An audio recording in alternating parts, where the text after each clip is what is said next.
engineering. Give me Star Trek Strategic Operations Simulator. It's 1200 XL, episode 16.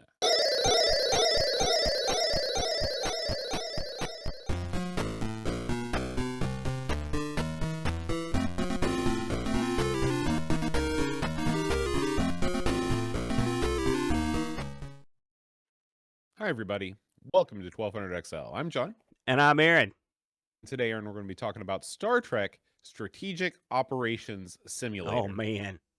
Now, Aaron, I know you like the Trek. You're You got that down right. with the Trek. Yeah. When you have your fantasies about Star Trek, I'm not talking about the ones that are involving Uhura. I'm talking about your operational fantasies, if you will. Yeah. What position on the bridge do you always imagine yourself being? Oh, I'm in the captain's chair, brother. I mean, come on. Are you? Yeah. Where would you put yourself? I never would put myself in the captain's chair. That's too much. It's too much risk. You're more the We're laying Wesley it all Crusher out there. type. I'm an ensign. Yeah. One of the I'd always like to be just the guy that's in charge of steering the Enterprise. The helmsman. The helmsman. The helmsman. Because listen, we're in the freaking 25th century or whatever. The ship can steer itself. There's no need for a helmsman, which means you're living the free and easy life, hanging out with the captain on the bridge. Well, I mean, until you have to make a docking run or get out of town in a hurry and avoid asteroids and stuff, then the pressure's on, man. That's true. That's true. That's when I'd probably fake an illness.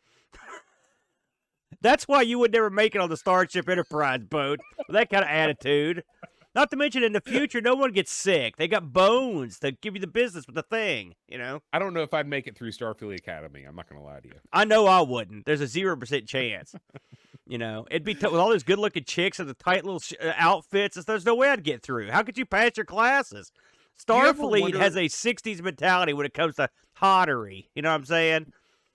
You ever wonder what the rest of the people in the universe do that aren't members of the Starfleet Academy, that didn't go through it and aren't members on, because you never hear about those people, what are the rest of the people on Earth doing that flunked out? I'm assuming they get victimized repeatedly. That'd be my guess. Because, Probably so. I mean, you're right. And all you ever hear is, you don't really hear about the good stuff going on back on Earth. It's always the bad stuff. It's sort of like Babylon 5 is the same thing. It's never like Earth's having a world peace. It's like we're on the break again. We need Kirk. Yeah. At least when you're on the Enterprise, you're under the command of somebody that knows what they're doing. And it seems like you're living a pretty good life. You got the replicator, you got the holodeck. What else do you need? Well, in the original show, you didn't get the holodeck. The holodeck is more trouble than it's worth, though, in my opinion. Oh, yeah. You don't want Moriarty coming out to get you, all that crap.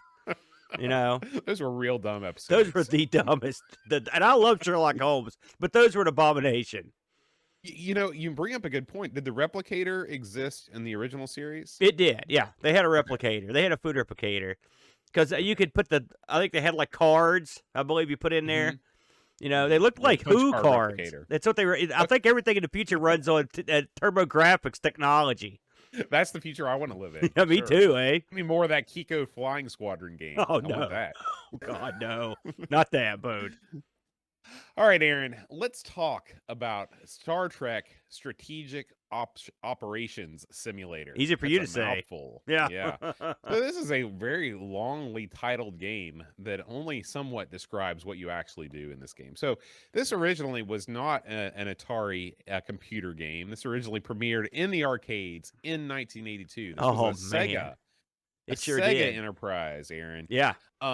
And it was one of those color vector monitor games.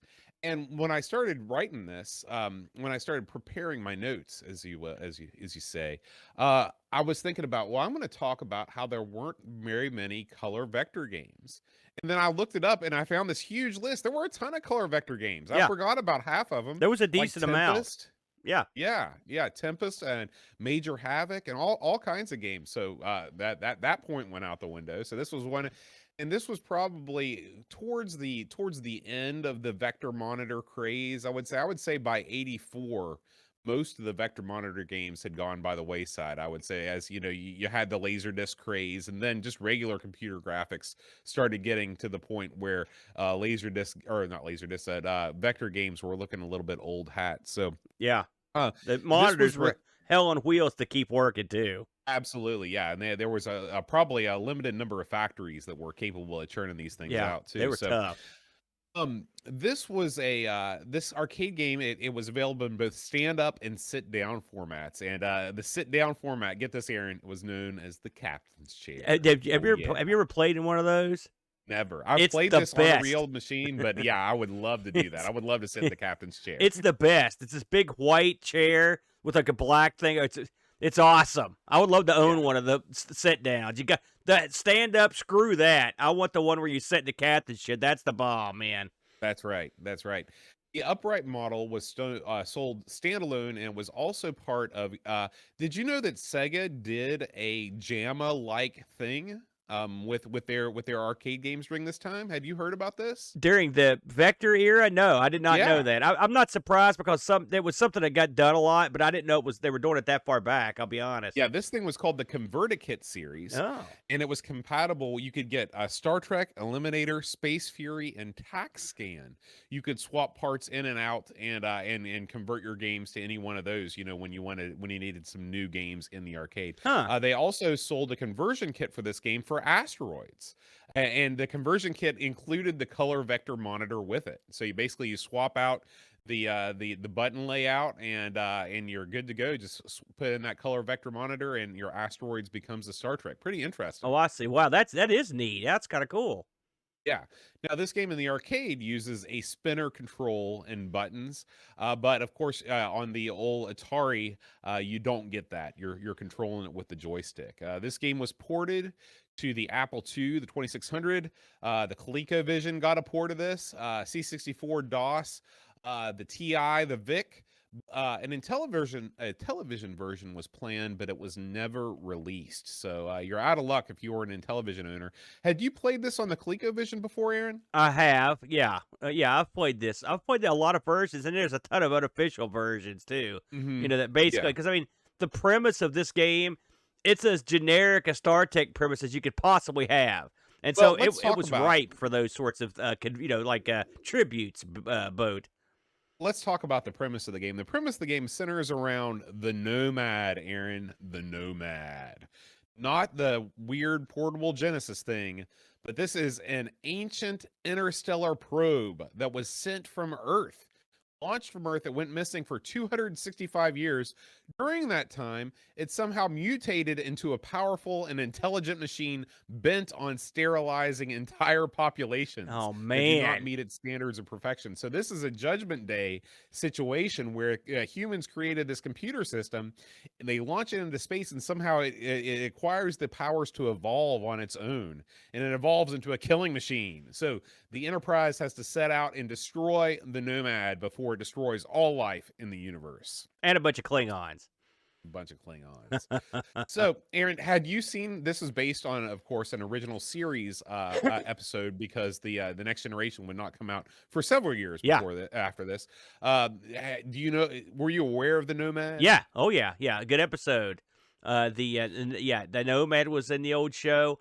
It's funny. They sort of took what this was in the arcade, and then they sort of strapped that part on. So it's sort of both, isn't it? I mean, in a lot of ways, it's kind of like both games.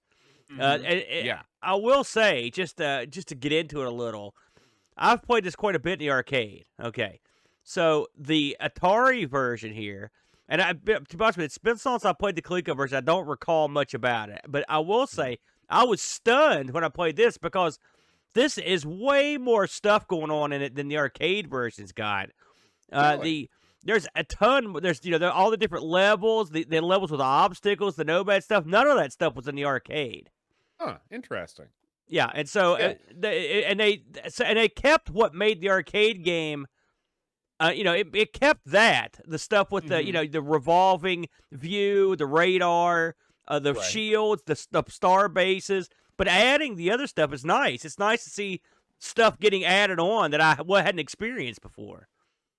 Yeah, absolutely. And so, what do you have here?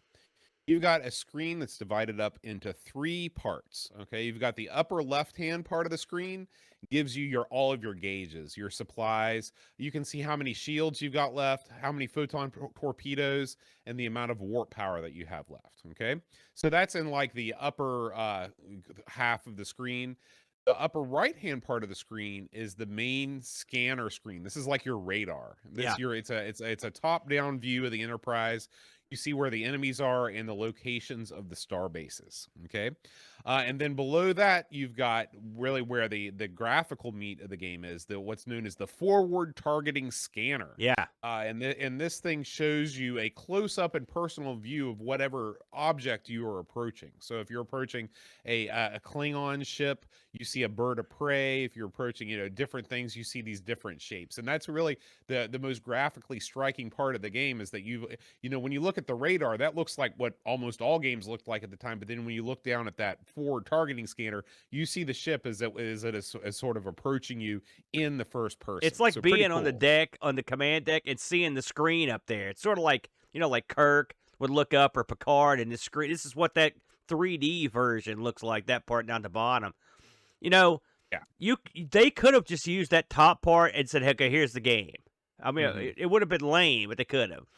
Adding the forward view with the crosshairs, makes it cool. And this game actually does a good job of making you use both screens, because a lot of times you're far away from the enemy, and you can see that the enemy's wailing on one of your star bases, for example, and because you can see them shooting. And so you've got to make your way over to them, and you can't use the bottom screen to do that. You've got to use the radar to get to them. Then you get in close enough. That's when you kick in that bottom screen to do the fine point targeting. It works quite well. Right. So what do you do in this game? Well, you drive around space like you do, and That's all you and do. you fire phasers at unfriendlies. So you got your there are different. Let's see, I've got it written down here. There are 6 different enemy types, including red and purple Klingon ships. There's yellow antimatter saucers. There's of course the Nomad is in there too.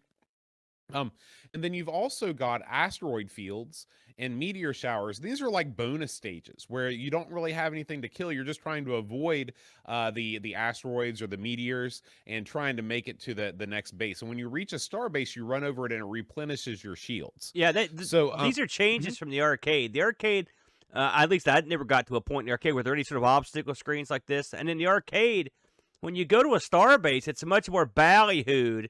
The arcade version is much slower, because when you dock, you actually see the star base, and you kind of dock with the vector graphics that kind of zooms in and docks. It's pretty impressive, and it replenishes all your stuff.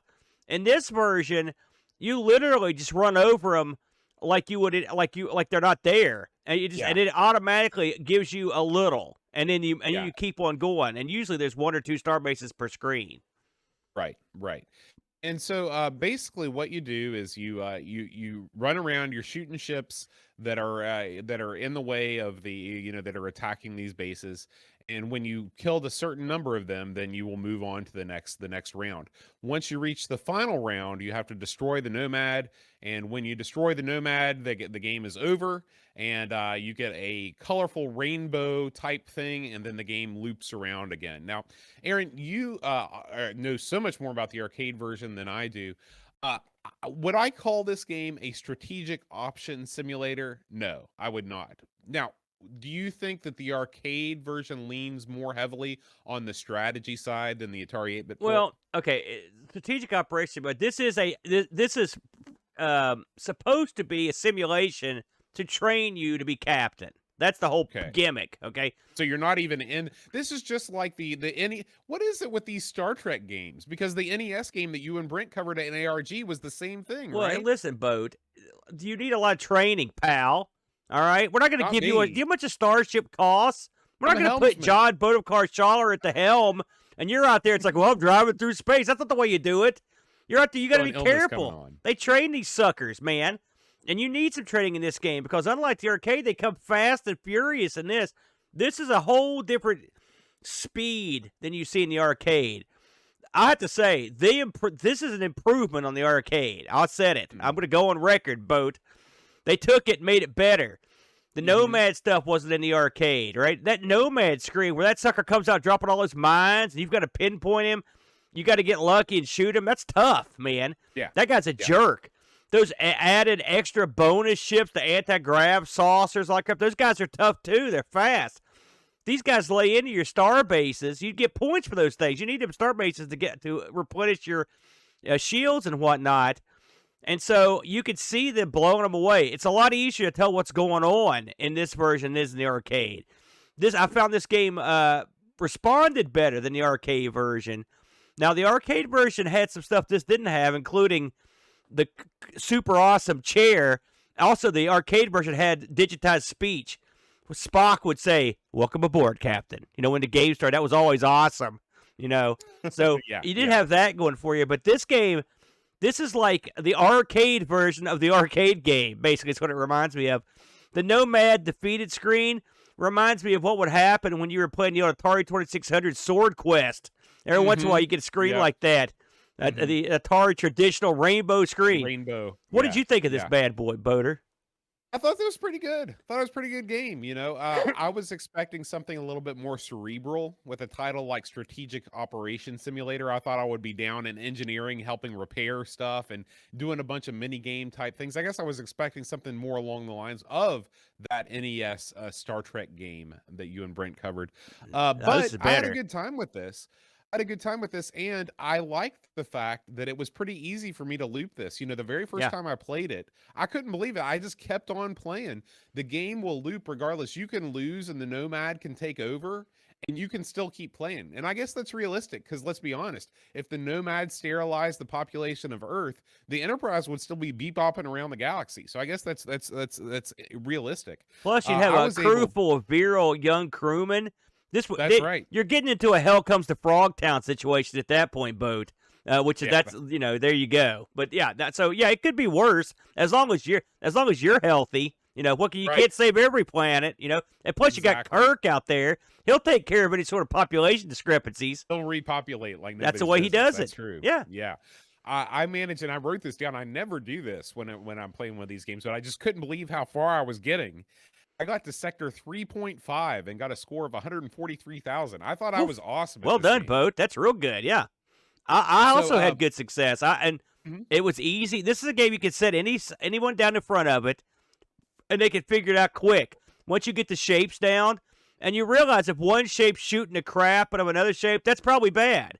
Go get that shape. It's not rocket science, I would have liked, just like you, I would have liked to have seen more done with the Starbase rather than you just run over the top of it like a fuel tank in River Raid. Yeah. It would have been cooler to see if there was some sort of a docking thing, though at the same time, I can understand that would have gotten old too. And this kept the action fast and moving. So, now I did want to talk just about a little bit of trivia that I found out about the arcade machine. Do you remember Havesies cereal, Aaron? No. Me neither. Me neither. But 500 of these arcade machines, which is a pretty large number of arcade machines, were given away as part of a promotion for Havesies cereal between 1982 and 1983, which leads me to believe that the public was tired of vector graphic games in 1983, and they were looking to offload these bad boys. So when the Havesies truck rolled up, these things left with the Havesies truck. Man, I would have eaten a ton of Havesies to get one of these things in the pad. I would just sit and watch the original series in the chair. You know what I'm saying? Yeah. That's all I need. Yeah. Right. I did look on eBay. There was a complete copy of this game for the Atari 8-bit sold in September for $50. So you can expect to pay about that much for a complete copy. Not bad. Not bad for a complete game. Yeah, with Star Trek involved. The 5200 version is much more common than the Atari 8-bit version, and you can get those loose for about $20 all day long. Of course, all the other versions readily available. I looked to see if the arcade machine, the Star Trek arcade machine, had come up on eBay for auction. Unfortunately, I did not see any record of any machine current or having been sold within the past however many months. So this thing is probably on the rarer side, it being a color vector graphics game in terms of finding a working example.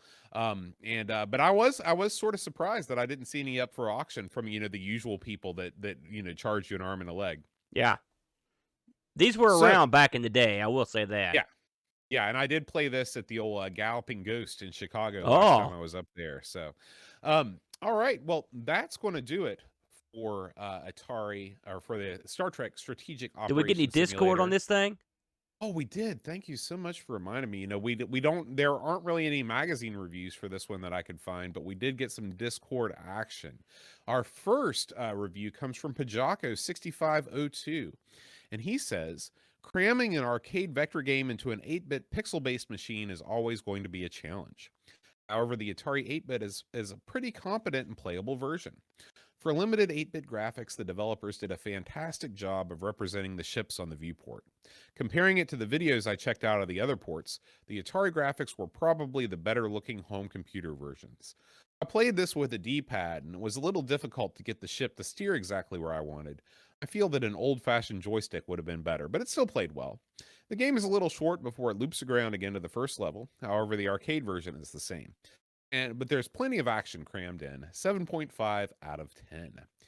And Mitsuyama writes, I've never played this before on any system, and to be honest, I wasn't expecting much, but I was pleasantly surprised. The presentation is great with a nice title screen and a good attempt at the theme tune. The game layout instantly makes sense with the radar scanner and front view screen used in combination during gameplay.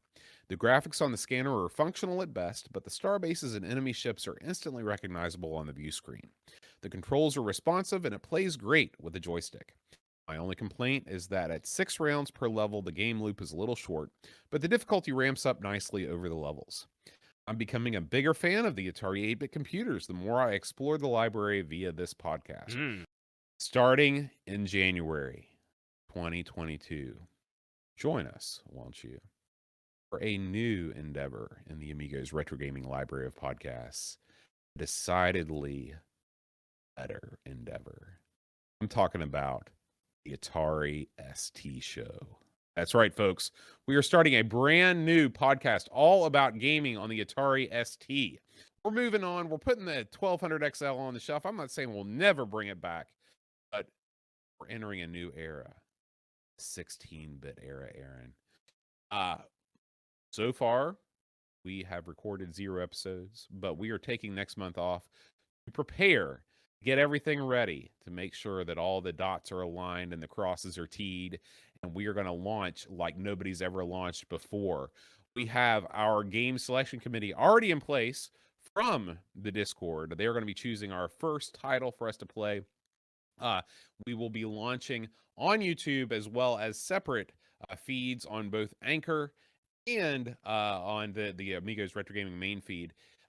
And as soon as that comes out, I will be announcing on the Twitter and all of our social media where you can find all of those things. But you don't have to resubscribe to anywhere. It'll still be on the same YouTube channel, the same ARG network feed. All you've got to do is tune in and listen. We hope you'll enjoy it.